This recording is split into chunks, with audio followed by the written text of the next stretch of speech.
بسم الله الرحمن الرحيم. الحمد لله رب العالمين وصلى الله وسلم على سيدنا نبينا محمد وعلى آله وأصحابه أجمعين. أما بعد, remercions Allah Jalla wa Ala toujours de pouvoir nous réunir en ce jour de vendredi pour accomplir cette salat al-Jumu'ah et qu'Allah Azza wa Jalla puisse nous pardonner nos péchés et nous agréer de sa miséricorde. Inna wa ala kulli shay'in qadir. Donc aujourd'hui la khutbah s'intitule, en fin de compte c'est un sujet qui est plus ou moins important et qui va tous nous remettre en question par rapport à certains propos des fois ou certaines allusions que nous avons envers d'autres personnes. Et il s'intitule exactement « Qui est le plus chanceux en islam ?» Quand on parle de la chance, des fois on va dire « un tel il a de la chance », « un zahar » en arabe. Il a de la chance dans quoi? Alors quand on interroge généralement les gens, et quand on parle de chanceux, celui qui a plus de chance que d'autres, ils pensent que celui qui a de la chance, c'est par exemple celui qui est le plus riche. Celui qui a de la chance, c'est celui qui a beaucoup de biens, qui a beaucoup de terrain. Celui qui est chanceux, c'est celui qui est supérieur aux autres. Alors des fois, on va aussi dire telle star, elle a de la chance, c'est une star, elle est connue, elle a l'argent, elle a renommée, etc. Des fois, on va dire tel comédien, telle personne qui a une importance.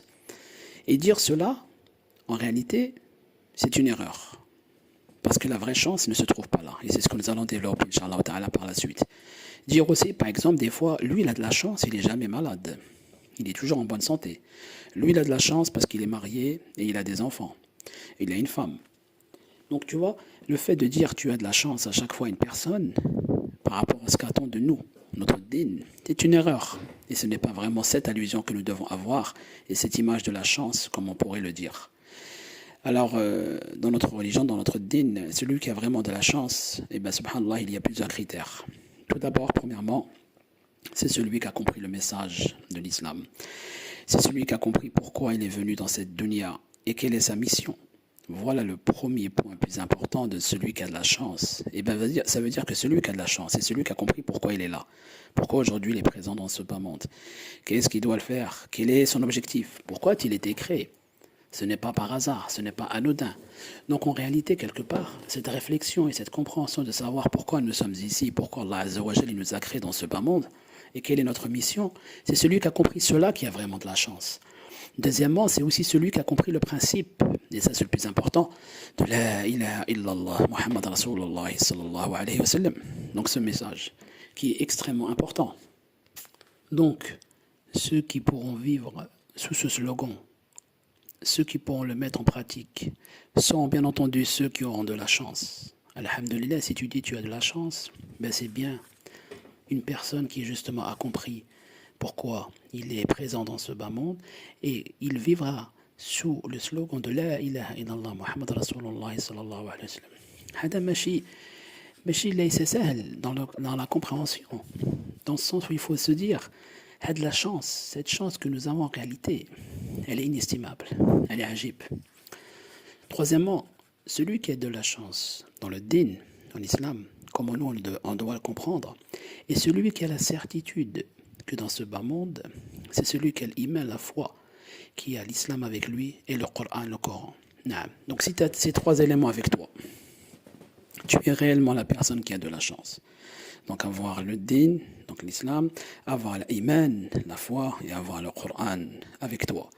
Et qu'il remercie Allah Azza wa Jal pour ses bienfaits qu'il te donne. Et qui t'a permis d'avoir cette opportunité de pouvoir l'adorer dans les meilleures conditions. Et qu'il puisse notamment enseigner ceci à ses enfants. Et il a cette facilité d'enseigner cela à ses enfants. Il a tout gagné, c'est lui le plus chanceux ou la plus chanceuse. Et qu'il fait tout pour le propager au sein de sa famille et de ses proches. Qui a de la chance, en réalité? C'est celui qui a compris que, par exemple, la salat, la prière, qui est le deuxième pilier important de l'islam, après le shahada, il a compris c'était quoi l'importance de la salat, qu'il la préserve, sa prière, qu'il lui donne toute son importance, et que c'est bien le pilier de la religion. Ainsi, il lui fait son programme, qu'elle soit toujours présente dans son quotidien, que ce soit toujours un souci pour la mettre en pratique et que ce soit toujours un plaisir de l'accomplir. Et comme je disais, un souci en cas d'empêchement. C'est cette personne qui agit de la sorte qui a réellement de la chance. C'est aussi la personne qui ne rate pas les prières en général, et plus précisément la prière du matin de l'Fajr, qu'il a pris à l'heure, et pour les hommes à la mosquée. Il saura que celui qui l'accomplit de la sorte, eh bien, sera sous la protection d'Allah Ta'ala toute la journée.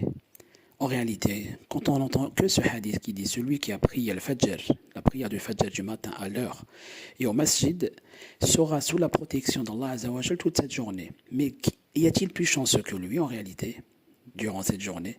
Tu es sous la protection d'Allah Azzawajal, le Seigneur de tout l'univers, le Maître des maîtres. Ajib, comment tu ne peux pas concevoir cela? C'est un cadeau inestimable. Juste en ayant prié Salatul Fajr à l'heure et à la mosquée. Notamment, qui est celui qui est plus chanceux dans ce bas monde? C'est celui qui croit qu'il y a la certitude que le vrai chemin que nous empruntons aujourd'hui dans cette dunya, dans ce bas monde, et le chemin qui mène au paradis, c'est celui du prophète alayhi salatu wassalam. C'est le seul chemin qui peut nous emmener au paradis. Et qui suit sa sunna, sa tradition et qui la met en pratique. Voilà. C'est celui qui a de la chance en réalité. Il a compris, subhanallah, le message. Il le met en pratique. Et il suit ce chemin qui mène vers où? Vers Al-Jannah, vers le paradis. Notamment, c'est qui? Celui qui a de la chance, qui comprend réellement. C'est celui qui accomplit des bonnes actions et qui remplace les péchés par les bonnes actions, par les bonnes œuvres, et qui patiente quand on lui fait du mal. Il patiente quand on lui fait du mal. Et qui répond par le bien, notamment quand on lui fait du mal. Non seulement il patiente, mais il répond par le bien. Subhanallah. Et il sait aussi pardonner aux autres. Il sait excuser les erreurs. Et il oublie ce qui a été fait. Il n'est pas rancunier. Et quand on lui fait du mal, subhanallah, il fait tout pour que qu'il puisse devenir ton ami au final. Qu'il y ait une dispute, ça se résout. Qu'il y ait un conflit, ça se règle. Et le problème est dissipé. C'est cette personne en réalité qui est chanceuse. Regardez comment le Coran confirme dans la sourate Fussilat, verset 34. Il dit la bonne action et la mauvaise ne sont pas pareilles. Repousse le mal par ce qui est meilleur. Et voilà que celui avec qui tu avais une animosité devient tel un ami chaleureux. Subhanallah, un ami chaleureux. Avec qui tu avais une dispute, un conflit, il devient ton ami. Mais ce privilège n'est donné qu'à ceux qui endurent, donc qui patientent, et n'est donné qu'aux possesseurs d'une grâce infinie. Donc verset 34-35 de la sourate Fussilat. Vous voyez comment Allah Azzawajal décrit la personne chanceuse réelle dans ce bas monde, et non pas celui qui est riche, celui qui a de l'argent, celui qui a les biens, qui a la belle voiture, qui a les belles maisons, qui a ça, qui a ça, qui a ça. C'est pas celui-là qui est chanceux. Peut-être qu'il est chanceux dans le sens où il met en même temps la pratique de ce que nous venons de citer, mais regardez que ce qu'il a d'extérieur n'est pas considéré comme une chance. Notamment qui est chanceux? Celui qui obéit à ses parents. Naam. Celui et celle qui obéit à ses parents, qui les écoute, leur donne du temps, leur fait plaisir, ne leur font pas de mal, leur font voir le bonheur avec les moyens qu'ils ont. Voilà celui qui a de la chance. Celui qui a gagné ce bas monde et l'au-delà. Il sera celui qui a de la chance aujourd'hui. Subhanallah, c'est celui qui prend compte et qui prend soin de ses parents, qui essaye d'être à leur écoute, qui ne les dénigre pas, qui ne les met pas de côté, qui leur donne de l'importance, qui les prend en charge s'il le faut, qui sont toujours à leur côté, qui leur font plaisir et fiers d'être leurs enfants. Et la vraie chanceuse, notamment pour la musulmane, notre sœur musulmane, c'est celle qui est patiente dans son couple, qui obéit à son mari, qui respecte la demeure de son mari parce qu'elle en est responsable et qui préserve son intimité, qui lui est fidèle et qui ne va pas voir ailleurs, comme on dit, le tromper, et qui éduque ses enfants comme il se doit. Wallahi, cette femme est la plus chanceuse en réalité, puisqu'ici elle met en pratique le hadith du prophète alayhi salatu wassalam, qui lui dit d'accomplir ses prières, de se préserver de la fornication, d'obéir à son mari et d'accomplir ce que Allah lui a demandé dans la religion. Elle entrera au paradis par la porte qu'elle désire. Le plus chanceux notamment, c'est celui ou celle qui a éduqué ses enfants dans le din. Bien sûr, qui a éduqué tes enfants dans la religion d'Allah Azzawajal. Mais qui est plus chanceux que toi d'avoir tes enfants par la suite, qui font dua pour toi, qui implorent Allah Azzawajal après que tu sois parti de ce bas monde, qui leur a inculqué les valeurs de l'islam, qui leur a inculqué le suivi de la sunna du prophète, sallallahu alayhi wa sallam, qui leur a fait aimer la sunna, aimer le Coran, l'apprendre, lui donner toute son importance. Mais quelle est la meilleure chance que tu peux avoir si ce n'est cette situation, cette personne que tu peux être en faisant toutes ces actions-là? en la faisant pour Allah Azza wa Jal. Notamment, quand on réfléchit bien, le plus chanceux c'est qui? C'est celui qui, justement, au moment où l'ange de la mort va venir te rendre visite pour t'informer que tu dois quitter ce bas monde. Et il vient avec la bonne nouvelle, il t'annonce la bonne nouvelle de ce qui t'attend dans l'au-delà. Allahu Akbar. Que les bienfaits, les plaisirs de l'akhira qu'Allah Azza wa Jal t'a promis, il vient te les annoncer en te disant: ô serviteur d'Allah, tu vas quitter ce bas monde dans les meilleures conditions. Tu vas rejoindre ton Seigneur. Et sache qu'il t'a préparé ce que tu ne peux pas imaginer. En réalité, Wallahi, c'est la meilleure chance que tu peux avoir dans ce bas monde si tu as cette nouvelle-là avant de quitter Hadi Dunya. Comme nous dit Allah Azza wa Jal dans Surat Fussilat, encore une fois, verset 30. Ceux qui disent notre Seigneur est Allah et qui se tiennent dans le droit chemin, les anges descendent sur eux. N'ayez pas peur et ne soyez pas affligés, mais ayez la bonne nouvelle du paradis qui vous a été promis. Nous sommes vos protecteurs dans la vie présente et dans l'au-delà, et vous y aurez ce que vos âmes désireront et ce que vous réclamerez, un lieu d'accueil de la part d'un très grand pardonneur, d'un très miséricordieux. Allah Azza wa Jalla, il est clair dans ses propos. Il te dit justement, reste sur le droit chemin dans ce bas monde. Tu seras le plus chanceux. Si tu es endurant, tu seras le plus chanceux. Tu as compris le message, tu seras le plus chanceux. Et voilà la bonne nouvelle qui va te venir au moment de quitter ce bas monde. Le chanceux est celui qui, quand il sera dans la tombe, Fal-Qabr, eh bien, elle s'élargira au lieu de le serrer. Elle t'illuminera et tu seras dans le confort. C'est aussi celui qui sera regroupé avec les partisans du prophète, Yawm al-Qiyamah, le jour du jugement dernier. Naam. Tu seras celui qui sera le plus chanceux quand tu sais que tu seras regroupé avec le prophète et ses partisans Yawm al-Qiyamah. Imagine-toi ce grand jour où tu es à côté de lui, tu es dans son groupe, tu es de ses partisans. Wallahi, tu auras une immense joie et bonheur en ce moment-là. Et donc tu seras, et tu es aujourd'hui le plus chanceux si tu penses comme ça. Et si tu désires atteindre ce grade, et si tu désires faire partie de ce groupe. C'est ainsi que le plus chanceux d'entre nous est d'avoir toutes ces qualités de faire des efforts de notre vivant. De ne pas se tromper d'exemple et de modèle, surtout. Car si tu te trompes, tu seras perdu. Et malheureusement, tu n'auras pas une deuxième chance une fois que tu quitteras ce bas monde. Il faut faire en sorte pour quitter ce bas monde dans les meilleures conditions. Et essayer de te retrouver parmi ceux qui iront au paradis, ceux qui seront préservés de l'enfer, ceux qui seront justement sur le meilleur chemin pour atteindre l'objectif et le succès et la victoire. Donc qui est le plus chanceux en réalité en islam? Quand on dit c'est qui a de la chance. Donc nous avons dit, beaucoup pensent que le chanceux c'était celui qui a de l'argent, des biens, une santé parfaite, une grande famille ou de prestige. En islam ce n'est pas cela. La véritable chance n'est pas ce que les yeux voient, mais c'est ce que le cœur comprend. Donc si tu as compris pourquoi tu es dans ce bas monde, tu es le plus chanceux. Si tu as compris quelle est la mission qu'il fallait entreprendre, tu es le plus chanceux. Si tu as compris quel est ton objectif dans ce bas monde et que tu es là pour une vie éphémère, une courte durée, tu as compris, et ben tu es le plus chanceux. La vraie chance, c'est le vrai chanceux. C'est celui qu'Allah guide vers l'islam justement, et qui suit le prophète salam, et qui avance sur un chemin qui est clair. Le prophète sallam a dit, celui à qui Allah veut du bien, il lui fait comprendre la religion.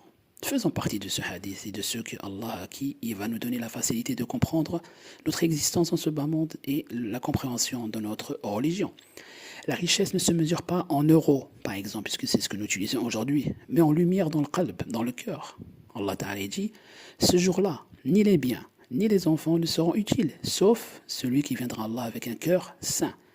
Essayons d'avoir le cœur taillé et pur pour comprendre justement notre mission et savoir quel est celui réellement qui est le plus chanceux et qui est d'atteindre l'objectif. Le véritable gagnant est donc celui à qui Allah Azza wa Jal, il accorde un cœur vivant, la capacité de faire le bien, la compréhension de l'iman et de la foi et la préparation de l'au-delà. Voilà en réalité celui qui est le plus chanceux en islam et celui qu'Allah a choisi pour sa guider. Si nous voulons faire partie de cela, nous devons comprendre quelle est la réelle chance que nous pouvons avoir dans ce bas monde. Il ne faut pas regarder les biens de un tel ou d'un tel, ou l'argent, ou le riche, ou la star, ou le comédien, ou celui qui fait quoi que ce soit, qui a une renommée, ou l'influenceur ou l'influenceuse de qui que ce soit. On dit, ouais, il a de la chance, il gagne beaucoup, il fait ça, il a ça. il va en voyage, il fait un tel. Non. Nous nous trompons de réels messages que nous devons regarder réellement. Regardez quelqu'un avec le cœur et voir. Il est peut-être riche, mais tu ne sais pas dans quelle épreuve il est. N'oublions pas que même les riches sont éprouvés d'une épreuve inestimable, car cette richesse ne leur appartient pas réellement, et qu'ils doivent la redistribuer. S'ils ne le font pas comme il se doit, ils se verront jugés sur ce qu'ils avaient et ce qu'ils détenaient comme richesse dans ce bas monde. Donc en réalité, si Allah Ta'ala t'a mis dans une situation telle que tu es aujourd'hui, tu dois l'accepter. Remercie Allah Ta'ala. La vraie chance, c'est que tu comprennes pourquoi tu vis dans ce bas monde aujourd'hui, que tu comprennes que tu as une mission à accomplir, que tu comprennes que tu as une fin qui est proche et qui va bientôt arriver, que tu comprennes que tu dois quitter ce bas monde, préparer ton chemin, aller sur ce chemin en accomplissant des bonnes œuvres et des bonnes actions. Donc tout cela en réalité, quand tu synthétises et tu fais un résumé, en réalité, si tu as compris tout ça, alhamdulillah, tu es celui qui a de la chance. Tu es celui qui a le zahar. Tu es celui qui est le plus chanceux parmi les hommes dans ce bas monde. Et encore une fois, pour mieux comprendre, le plus chanceux n'est pas celui qui a aussi la santé à 100% parfaite. Celui qui a tous les biens de ce bas monde. Celui qui pense qu'il est là, qu'il vit bien, qu'il ne lui manque rien. C'est une erreur de comprendre cela si tu n'as pas compris en parallèle le vrai message. Si tu as tout ça, et en parallèle tu as le din, alhamdulillah, tu as tout compris. Et tu es vraiment le plus chanceux. Mais généralement, ces personnes-là sont modestes, humbles.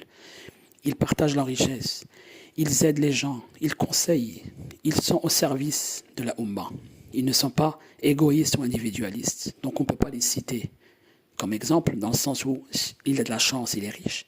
Mais on ne va même pas le citer parce qu'on ne va même pas voir cette richesse qu'il met en avant. D'autres qui vous montrent qu'ils sont riches, qu'ils vivent bien, qu'ils ont tout ce qu'il faut et qui n'ont pas compris l'objectif de leur présence dans ce bas monde, sur cette terre, c'est ceux-là qui n'ont rien compris en réalité et qui ne sont pas du tout chanceux. Imaginez-vous, au moment où l'ange de la mort va venir récupérer leur âme, au moment où ils vont se confronter à la vérité de quitter ce bas monde. Regardez Pharaon.